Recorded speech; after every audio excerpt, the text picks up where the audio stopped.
Before I begin, I too would like to start by offering my prayers and condolences to those who were killed in last night's horrific crash. Senator Warner, Senator Moran, our condolences and prayers are with you and all of your constituents. Again, Chairman Cotton, Vice Chairman Warner, and all of the members of the committee, it's an honor to be here before you today. I've appreciated the opportunity to meet with so many of you and address your questions and concerns before today's hearing. I know they've gone, but I'm grateful to Senators Burr and Ernst for their trust and their confidence in taking time to join us here today. To my husband, Abraham, my family, friends, fellow veterans, Medal of Honor recipients, and patriots, thank you for your love and support. I'm honored and grateful to President Trump for his trust and confidence in nominating me to serve our country as the Director of National Intelligence at a time when trust in the intelligence community, unfortunately, is at an all-time low. Chuck Schumer admitted a few years ago, quote, "You take on the intelligence community, they have 6 ways from Sunday at getting back at you." For too long, faulty, inadequate, or weaponized intelligence have led to costly failures and the undermining of our national security and God-given freedoms enshrined in the Constitution. The most obvious example of one of these failures is our invasion of Iraq based upon a total fabrication or complete failure of intelligence. This disastrous decision led to the deaths of tens of thousands of American soldiers, millions of people in the Middle East, mass migration, destabilization, and undermining of the security and stability of our European allies, the rise of ISIS, strengthening of al-Qaeda and other Islamist jihadist groups, and strengthening Iran. Here are just a few other examples. The American people elected Donald Trump as their president not once but twice, and yet the FBI and intelligence agencies were politicized by his opponents to undermine his presidency and falsely portray him as a puppet of Putin. Title I of FISA was used illegally to obtain a warrant to spy on Trump campaign advisor Carter Page, using a Clinton campaign-funded false dossier as their so-called evidence. Biden campaign advisor Tony Blinken was the impetus for the 51 former senior intelligence officials' letter dismissing Hunter Biden's laptop as disinformation specifically to help Biden win the election. Former DNI James Clapper lied to this committee in 2013, denying the existence of programs that facilitated the mass collection of millions of Americans' phone and internet records, yet was never held accountable. Under John Brennan's leadership, the CIA abused its power to spy on Congress, to dodge oversight, lied about doing it until he was caught, and yet has never been held responsible. Under Biden, the FBI abused its power for political reasons to try to surveil Catholics who attend traditional Latin Mass, labeling them as quote-unquote radical traditionalist Catholics. Personally, just 24 hours after I criticized Kamala Harris and her nomination, I was placed on a secret domestic terror watch list called Quiet Skies. Sadly, there are more examples. The bottom line is this must end. President Trump's re-election is a clear mandate from the American people to break this cycle of failure, end the weaponization and politicization of the intelligence community, and begin to restore trust in those who've been charged with the critical task of securing our nation. If confirmed as DNI, I will do my very best to fulfill this mandate and bring leadership to the intelligence community with a laser-like focus on our essential mission, ensuring the safety, security, and freedom of the American people.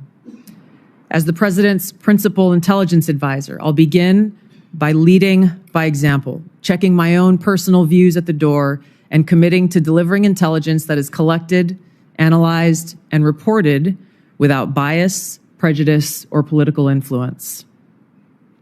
I enlisted in the Army because of the horrific terrorist attack on September 11th and volunteered to deploy to Iraq in 2005, where I served in a medical unit. After nearly 22 years in uniform with 3 combat deployments to the Middle East and Africa, I'm now a lieutenant colonel in the U.S. Army Reserve, where I serve as a battalion commander of soldiers in Oklahoma, Missouri, and Arkansas. I served in Congress for 8 years on the Homeland Security, Foreign Affairs, and Armed Services committees. And it's my experience in the military and in the halls of Congress that have given me a deep understanding of the complex challenges that our nation faces, in both roles engaging with world leaders, in both roles being privy to highly classified intelligence. So I know firsthand how essential accurate, unbiased, and timely intelligence is to the President, to Congress, and to our warfighters. I also know the heavy cost of intelligence failures and abuses. Senator Collins, you led the creation of ODNI specifically to address those intelligence failures of 9/11 and Iraq's so-called WMDs. The need for the ODNI under strong leadership still exists today. If confirmed, I'll bring my experience and fresh eyes to leading the intelligence community.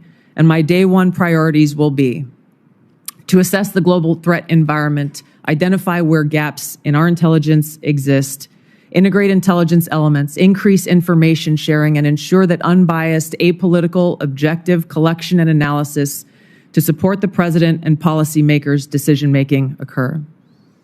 I'll work to end the politicization of the intelligence community and ensure there is a clear mission focus in the IC on its core mission of this unbiased, apolitical collection and analysis of intelligence to secure our nation. I'll work to rebuild trust through transparency and accountability. This is a national security imperative. And I'll work to assess and address efficiencies, redundancies, and effectiveness across ODNI to ensure focus of personnel and resources is on our core mission of national security. Now, in my meetings that I've had with many of you, you expressed bipartisan frustration about recent intelligence failures as well as the lack of responsiveness to your requests for information. Whether it's the surprise October 7th Hamas terrorist attack, to the sudden takeover of Syria by Islamist extremists, failures to identify the source of COVID, anomalous health incidents, UAPs, drones, and more. If confirmed, I look forward to working with you to address these issues. Ensuring the safety, security, and freedom of the American people is a mandate of leadership that rises above partisan politics. If confirmed, my commitment to the President, to you, and to the American people is this: I will do my very best to find the truth, no matter where it leads, and share that truth with President Trump, his advisors, and you in Congress, providing you with that unbiased, timely, and accurate intelligence as you make the tough decisions that'll impact the safety, security, and freedom of the American people. Now, before I close, I want to warn the American people who are watching at home. You may hear lies and smears in this hearing that'll challenge my loyalty to and my love for our country. Those who oppose my nomination imply that I am loyal to something or someone other than God, my own conscience, and the Constitution of the United States, accusing me of being Trump's puppet, Putin's puppet, Assad's puppet, a guru's puppet, Modi's puppet, not recognizing the absurdity of simultaneously being the puppet of 5 different puppet masters. The same tactic was used against President Trump and failed. The American people elected President Trump with a decisive victory and mandate for change. The fact is, what truly unsettles my political opponents is I refuse to be their puppet. I have no love for Assad or Gaddafi or any dictator. I just hate Al-Qaeda. I hate that we have leaders who cozy up to Islamist extremists, minimizing them to so-called rebels. As Jake Sullivan said to Hillary Clinton, quote, Al-Qaeda is on our side in Syria. Well, Syria is now controlled by an Al-Qaeda offshoot, HTS, led by an Islamist jihadist who danced in the streets on 9/11 and who was responsible for the killing of many American service members.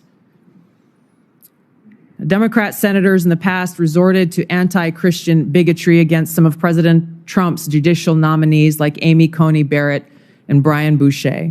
I condemn those actions as a Democrat in Congress at the time, as religious bigotry must be thoroughly condemned by all of us, no matter the religion.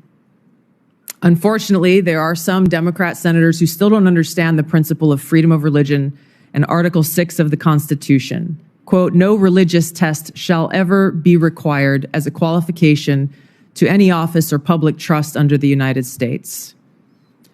Unfortunately, they're once again using the religious bigotry card, but this time trying to foment religious bigotry against Hindus and Hinduism. If anyone is sincerely interested in knowing more about my own personal spiritual path of Hinduism, I welcome you to go to my account on X, where I'll share more on this topic. If confirmed as Director of National Intelligence, I will continue to live by the oath that I have sworn at least 8 times in my life, both in uniform and as a member of Congress. I will support and defend our God-given freedoms enshrined in the Constitution of the United States against all enemies, foreign and domestic, and I will bear true faith and allegiance to the same. Thank you very much for your time. I look forward to your questions.